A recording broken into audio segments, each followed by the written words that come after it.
teenager, but he knew enough to know what Red Rocks was. I did not, but he knew that it was like a big music venue, and we just went out there and looked around at it. Walked around. Like, I mean, it's a lot. That's a beautiful to see. place. It's a gorgeous place, and the trading posts, and all the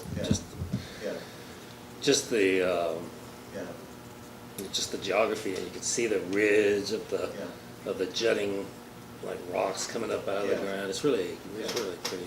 Anyway, so I did that. Then I went to Loveland, where they were doing the National Sculpture Show. So it's the biggest outdoor sculpture show in the U.S. Wow. They do it in August in Loveland. For aficionado, I mean, is that something you're into? Just art in general. Yeah. Oh. Yeah, just art in general. And I like the three-dimensional art. I don't do it, but I like it. Love it. What's the place? What's that? We're good to go, just so you know. Okay. What's the place up near Myrtle Beach? Brook Green? Brook Green. Yeah. I went there one time and was astonished. I could not believe anything that classy was that close to Myrtle Beach. Yeah. It was absolutely gorgeous. Yeah, they've got some. It's a pretty place. Yeah. They have lots of cool sculpture. Yeah. The lion. It's like Daniel. It's Daniel and the lion. No, not Daniel. Samson. With the lion, Samson? you know the one where he's got the jaw. I mean, I try to go up there every Christmas because they do a really cool Christmas, lighting of the candles, and they put candles all over the place and floating in the ponds. And, I don't know if you've ever done it. It's a cool little. No, I definitely need to put that on the list because I was that and the what's the nicest local plantation that we have with the Middleton? Middleton to me, it's just such the landscape architecture of Middleton really moves me, and Brook Green Gardens really move me. Those are, of all the different things in the area, those are probably my top two in terms of like, wow.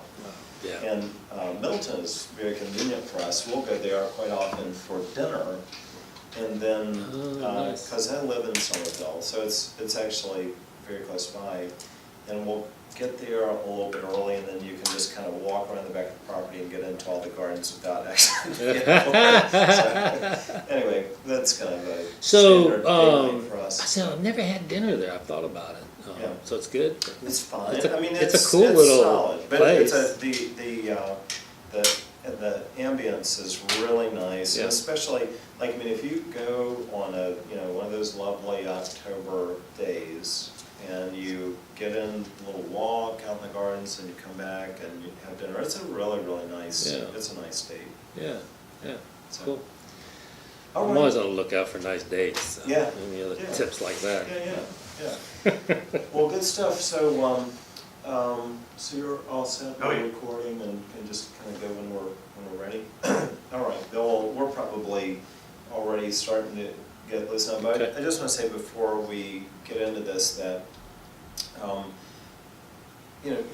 as you know, you've been one of my closest collaborators from very early on. I mean, I really cherish our history from those first early spreadsheet monstrosities that I walked you through up till now, and you've anyway. So I really appreciate that. And this, in this interview, what I'm hoping to capture a little bit of is you've obviously had, an openness to the whole idea and kind of an enthusiasm for it. You've been you've embraced it at a lot of different levels, and I'm hoping that I can articulate through this interview just a little bit of that to the wider world, both within LCE as well as outside of LCE. So anyway, let's just kind of get used to doing some questions and answers. So where did you grow up?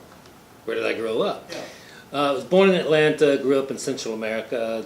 Parents were missionaries, so moved down there when I was in first grade and grew up in Costa Rica, Nicaragua, El Salvador. Wow. And then returned to the U.S. For high school. Yeah. Where did you go to high school? So I went to high school in a place called Toccoa, Georgia. It's a school called Toccoa Falls, a private school up in the northeast Georgia mountains. What church was your parents affiliated with? So the mission was a non-denominational, Protestant Christian Right. mission focused on Spanish-speaking countries, so it was basically Central South America and Spain. Yeah. And so, you know, as far as our church affiliation, we were affiliated with a church called the Christian Missionary Alliance. I went to a Christian missionary. Okay. I got married in a Christian Really? missionary. Okay, so church. not many people, you know, are that familiar Yeah, with it. it was it was one of the better churches Yeah. I've ever been part of. It was a Yeah. wonderful church. And I know of Toccoa Falls because I went to a Presbyterian college that, you know, I then did some work there, and we were in this consortium of Christian colleges, and I don't know much about Toccoa Falls, but I've heard of Toccoa Falls. The little college I went to was Keene College, which is a Presbyterian college in Tennessee, but probably somewhere. And We probably played them in something. basketball and Yeah. soccer and that Yeah. kind of stuff, I would Yeah, imagine. probably so. Right.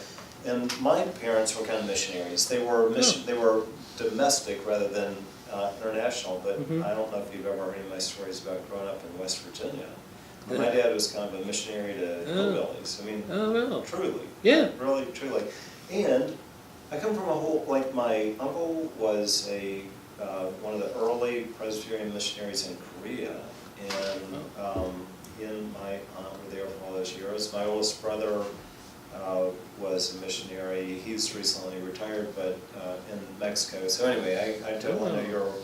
Yeah, you know that world. Yeah, Yeah, that's yeah. interesting. Yeah. Yeah, I'm really glad to know that. Mhm. Who? All right. What was the worst job you ever had? Goodness, Gray. What would be the worst job? You know that TV show like Dirty Jobs Yeah, or the something Dirty like that? If you Jobs. were applying to be a contestant, Yeah. what was the one that really? Right. You know, fortunately, I haven't had any really bad, like nasty, you know, jobs. You know, wash dishes. Yeah. You know, in the Yeah. cafeteria. Yeah. You know, with the washing Yeah. thing. When I was a teenager, I worked in fast food restaurants, so I had to clean a lot of toilets and Yeah. you know that kind of Yeah. stuff back in those days. Yeah. And then so I don't really have a Not too good terrible. worst job Not story too to tell, terrible. really. Okay. I mean, All right. I can talk about worst bosses. I've had a few of those, Okay. but we don't necessarily You don't go want to there. document that? Yeah, I don't want to go on the record for that. Got So, a you know. non-disclosure agreement you got to abide by? Yeah, right. Okay. How about a favorite teacher? Favorite teacher. Yeah.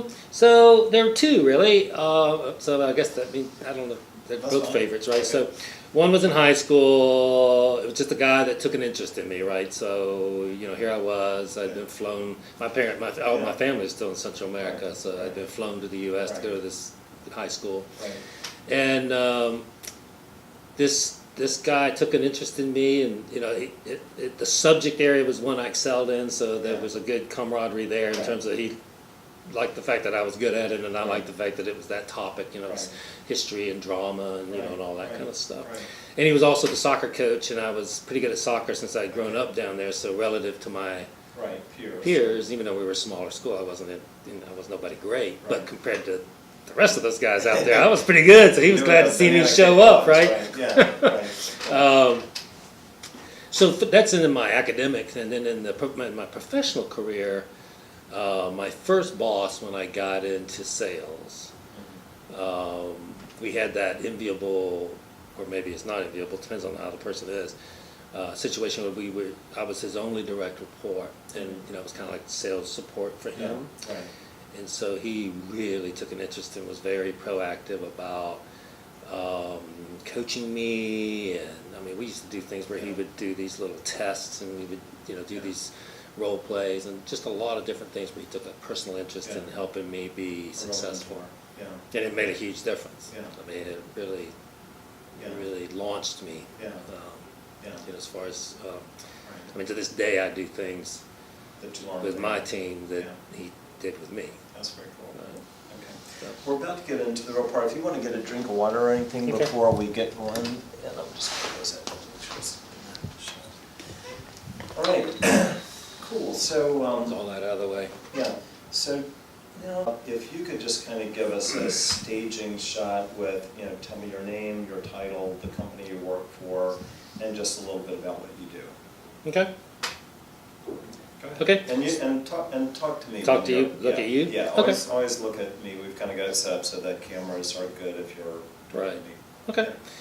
So I'm Bill Wilder. I'm the executive director of the Life Cycle Institute. And the Institute is the learning, leadership, and change practice at a company called Life Cycle Engineering. And Life Cycle Engineering is an engineering consulting practice.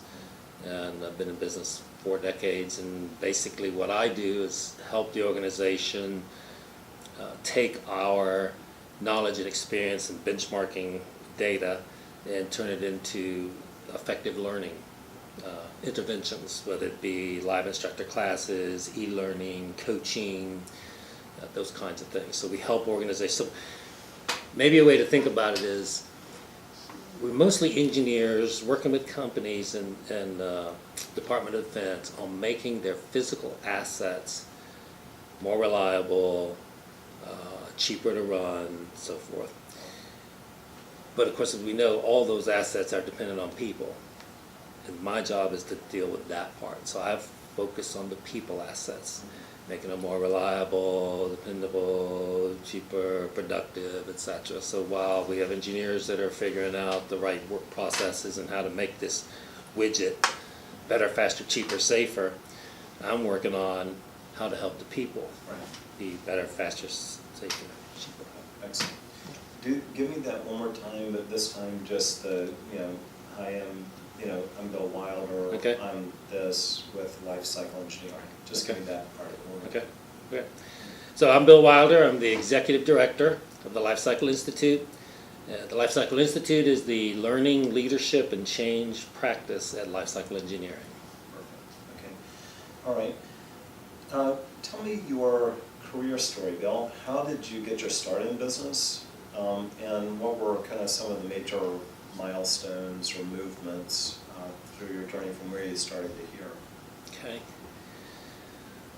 Well, I've been working a long time, so this could be a long story. I'll try to get to the milestones, right? So I started with a company called Southern Bell, which was pre-divestiture AT&T, and managed to get myself into their sales organization. At the time, it was a monopoly. It really wasn't sales, it was customer service, because there were no options. The options were the two I put on the table. But shortly thereafter, in '83, I believe it was, there was an antitrust settlement about a monopoly and all that, and it broke it up, and they created all the baby bells. And when that happened, I moved to the new non-regulated entity. It was called American Bell, and I was an account executive, or national account manager actually, and worked with the large accounts, creating solutions and selling, computers and phones and all these things that we had not sold before. And then ultimately, the regional vice president asked me to come to his staff. And so I left the field and came to the vice president's staff. And while I was there, I had some good experiences working at a national level on creating our national account management program. And then I also had an opportunity to work with a collaboration we created with a company called EDS, which I think is still out there in some form. Maybe Dell owns them or somebody. But anyway, it was Ross Perot's company, right?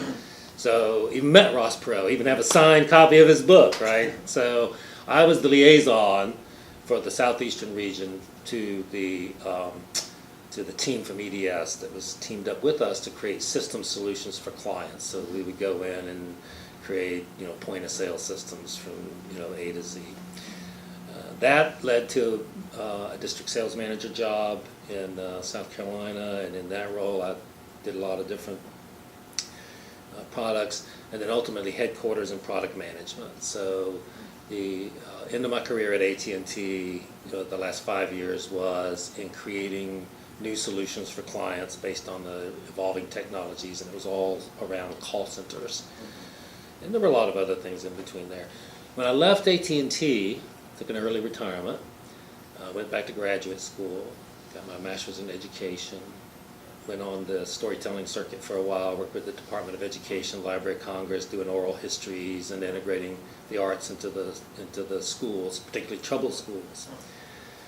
And then ultimately ended up doing some work in sales and marketing for the local community college, and their life cycle discovered me for a program similar to what I created here, and asked me to come to Charleston, and so that was in 2006. So I came and created the Life Cycle Institute in 2006. Oh, that's really cool. I'm really enjoying kind of getting all this backstory. There's a lot that I surprised. No, we never talk about it because we're just getting the business done, right? Getting the business done. Yeah. Let's talk about your experience as an innovator. When did you first begin to think of yourself as an innovator?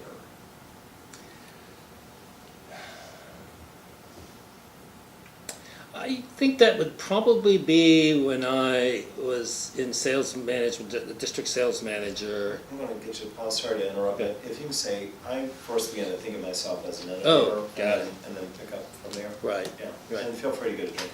Yeah, I'll do that. All right, so, all right, let me think about how I'm Yeah.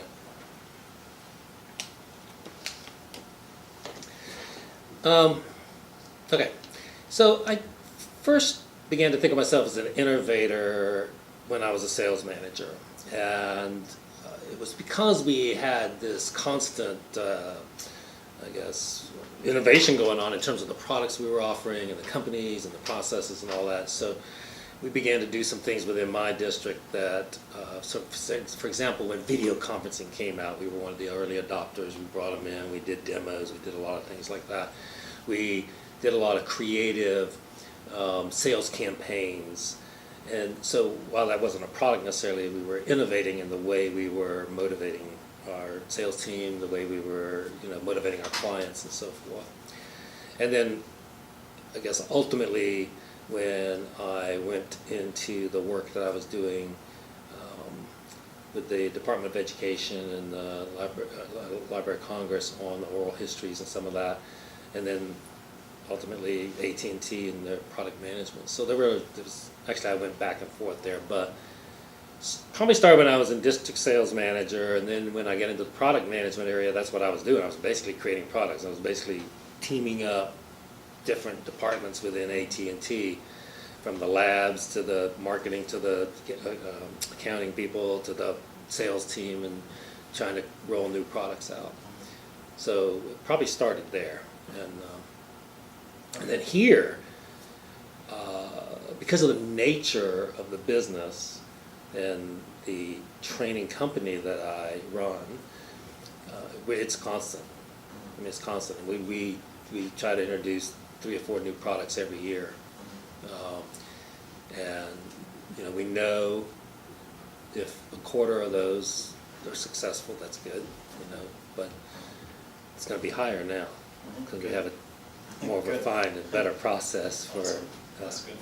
So if you were, maybe we could try just another take on that, Bill, Okay. where you're, let's see, like, I want to just, kind of as we're putting together this narrative, I want to just establish a little bit some of your background before you started any engagement with Launchpad. With you guys? Okay. Yeah, so, just kind of like if you were saying,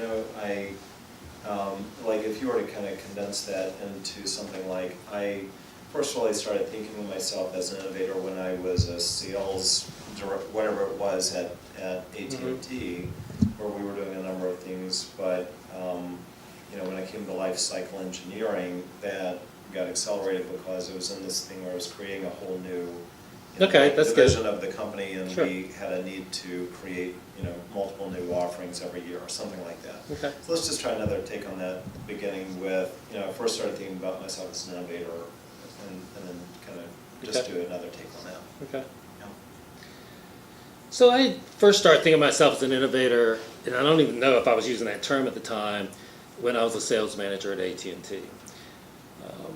And it was largely internally focused around our processes and in improving those processes and our sales campaigns and how we motivate people to do things. And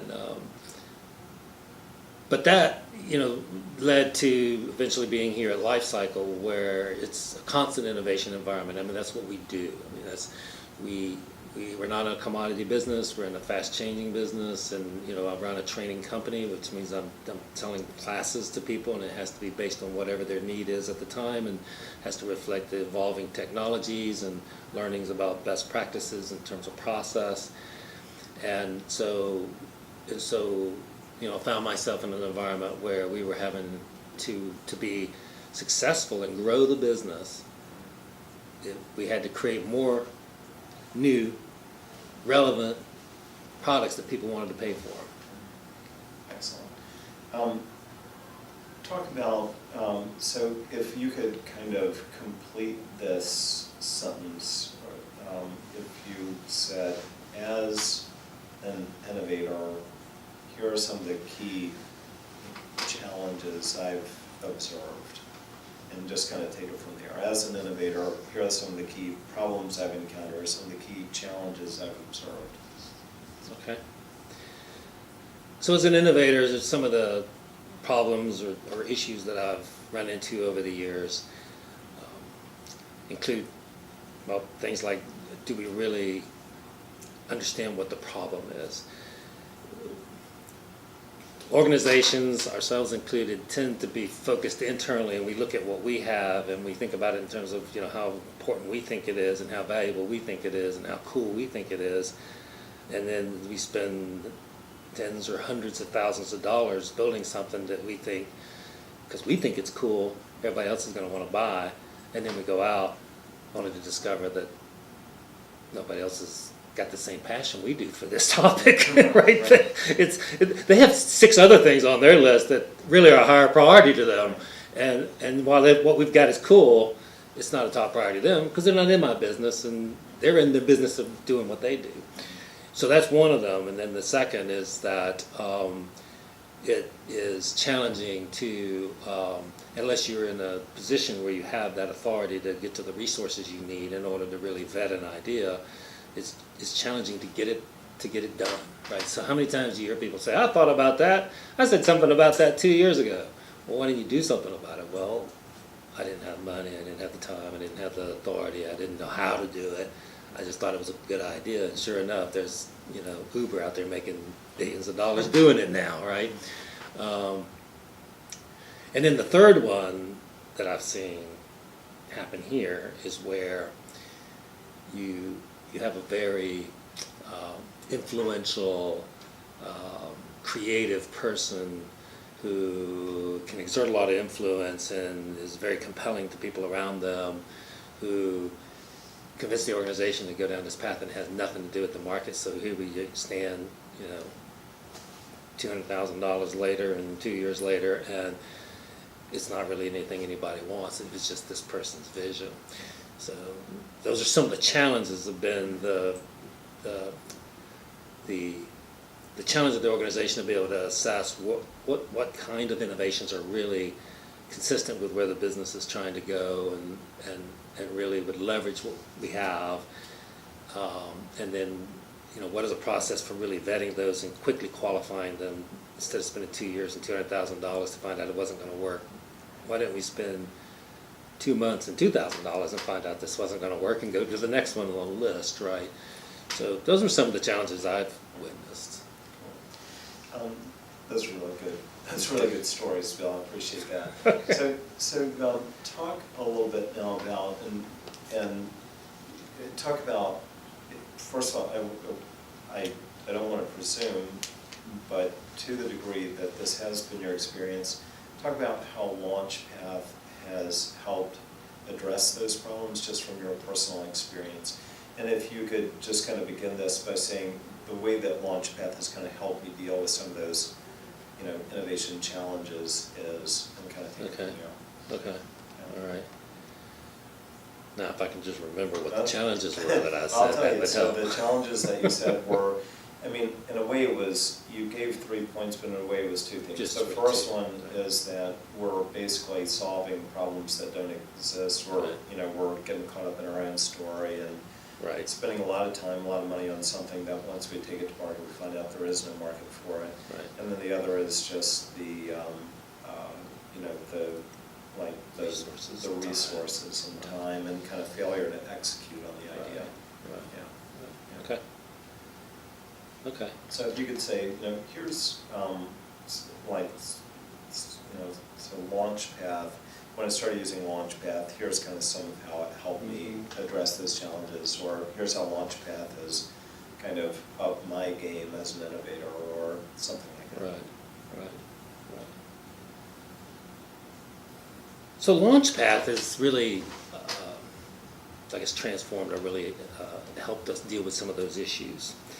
So first of all, just the discipline of a process for how to assess whether or not the idea is a good idea, right? And the inclusion of other people in that process. So I'm able to share an idea with the community of other people interested and get their input to that and suggestions and reaction to that. So it's a little easier way for me to get more people engaged in really assessing the opportunity. And then just the rigor and the discipline of a process for really understanding how that innovation contributes to the organization's goals, right? So there's a clear line of sight. So you go and you identify what the organization is trying to achieve through innovation, and now you can map what you're doing to that and determine is it consistent with that? Is it the kind of innovation that the organization is looking for? Is it does it meet the does it fulfill the financial objectives of the organization and so forth? So it's a more documented discipline process for that. Because I learned a lot. I mean, so I was doing innovation, but it was pretty much, I come up with an idea and I ran out there and I do my thing. So there's a lot of really deep, good learning about how people successfully innovate. And so for me, there's a lot of best practices in there. So for example, the past, I would just say, okay, I'm going to create this course because I think it's a good idea, and we got really good content, and we're just going to go out there and we're going to sell this thing. Well, I wouldn't do that now. No, I would go talk to some people that I think would be prospects and ask them what they're dealing with and what their issues are and what their concerns and what the problems are that they're having, so that now when I might still create the exact same product, but the features that it's going to have and the way I talk about it and the value proposition is going to be in terms of problems that are relevant to my target, as opposed to my opinion of what would be a good solution. Right? That's really cool. Bill, you recently kind of shared with, I think maybe the ELT or something, kind of your experience with that. Can you just give a recap of what you shared with them? Like, what was your message to that team? To our executive, our executive leadership about Launchpath.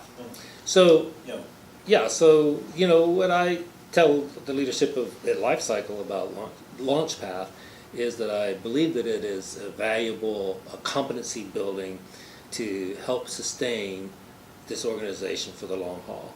We've been in business for 4 decades, and hopefully we'll be in business another 4 decades. But the world is constantly changing. We sometimes got lucky with that, but if we had a more disciplined approach to how we innovate, we'll be much more successful in being nimble out there. I mean, what people need and want in terms of services and consulting and support is changing very rapidly, and it always has, so that's nothing new. I mean, people talk like it's some new thing, but the fact that we're not in a commodity business, and we want to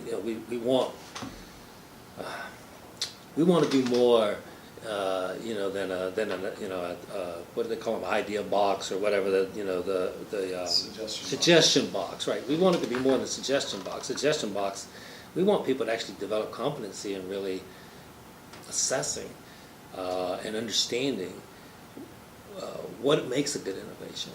I think there are a lot of people that are smart and they're creative and they're constantly thinking. You meet them in the lunchroom, you meet them in the hall, and they're throwing these ideas out. This gives us a way to help them be successful. So I think it's an important competency building thing. I think it's an employee engagement thing. I mean, times people throw something in the suggestion box and they go, nobody does anything with it. Well, yeah, they don't do anything because you need to do it. You need to do it. It's your idea, and so I think it's going to increase employee engagement. I think it's going to make us more nimble and agile in the marketplace and be more successful in really addressing issues that our clients and that people need. I think it's going to minimize or reduce the number of failed starts, false starts, or at least get it done before it's been too much time and money on it. I think it will create many more opportunities and innovations than we see today, because there's a very limited few people that are able to get through that process and have that background and discipline. I mean, they don't teach innovation in school. So if we want folks to be innovators, and we believe we need innovators because of the nature of our business, where we're providing coaching and services that are evolving every day, then we need people that think like that. Right. Well, just a quick ones to wrap up. You're doing a really great job. Okay. The first is just, what's your favorite thing about, what's your favorite part of your Launchpad experience, or working with Launchpad? If you kind of,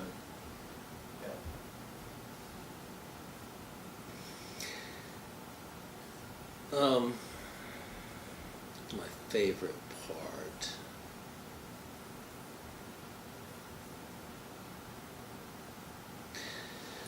My favorite part of working with Launchpad has been the learning about how successful innovators innovate.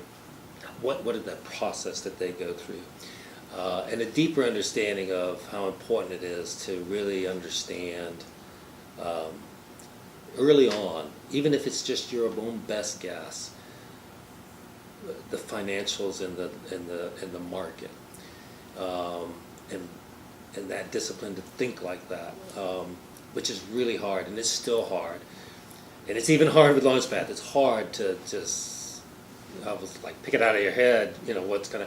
But to figure out that that's okay, because we're going to create a hypothesis and then we're going to go out and test the market, that was good. Separating, talking about my solution from talking about the problem was a bit of an epiphany for me, because our reaction would be to, I got the solution, I'm going to run out there and ask a bunch of people if they're ready to buy it.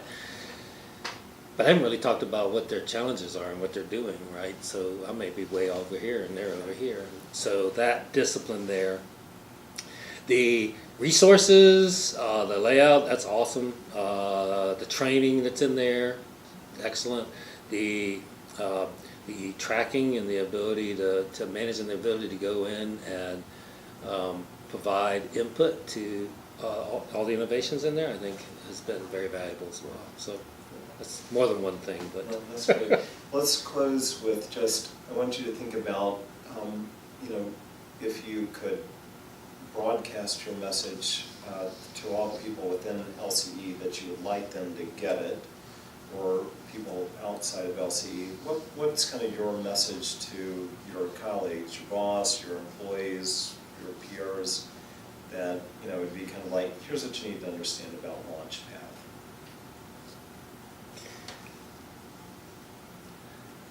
What I would want people to, I guess the one thing I would want people to think about when they think about Launchpad is that this is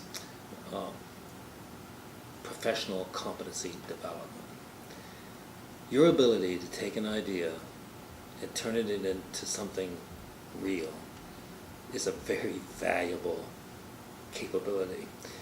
So even if it's not to create a new innovation for LCE, do it for yourself, because you will learn things that are going to prove valuable to you throughout your life, at home, at work, at church, the country club. The way someone proposes an idea, how to really understand, does that idea make sense in terms of the organizational objectives?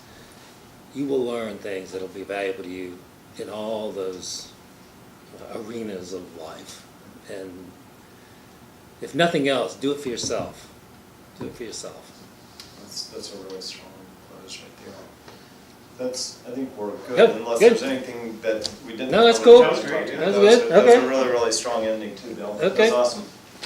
All right. Well, that was fun. Thanks a lot. Yeah. Well, Yeah, I learned I'm a going to lot. be famous. I hope so. Can I move this? Oh, yeah, without yeah. any? Yeah, you This one. Let's get you untangled here. Thank you, Bill. That was a Great. gift. We'll That do was all fun. the editing and Yeah, get yeah, back to that'll you be fun. I look with kind forward of to the it. 2-minute Yeah. version, show you what we got. Yeah, that'll be good. But that was really, really good. And then we've got Got a council training meeting. Friday. Is that Friday, the training thing? Anyway, it's coming Yes, up. yeah. It's coming up, the first Is that- session. Yeah. It might be this It's week. either, yeah, I'd have to look. I definitely, I think it's this week. you were talking about Kansas City. We have a new client out there. I'm doing, Awesome. they're just onboarding, so I'm training their Innovation Council, you know, kind of going through the same thing I'm Right. doing with the new members here. And one of those is definitely this week. I don't know if it's you or them. I'm pretty sure. I'm pretty yeah. sure. Yeah. I'm pretty sure we got. Yeah. You know. Yeah, But anyway, we got a awesome. council meeting coming up shortly after Yeah, that. yeah. Yeah, Innovation Council.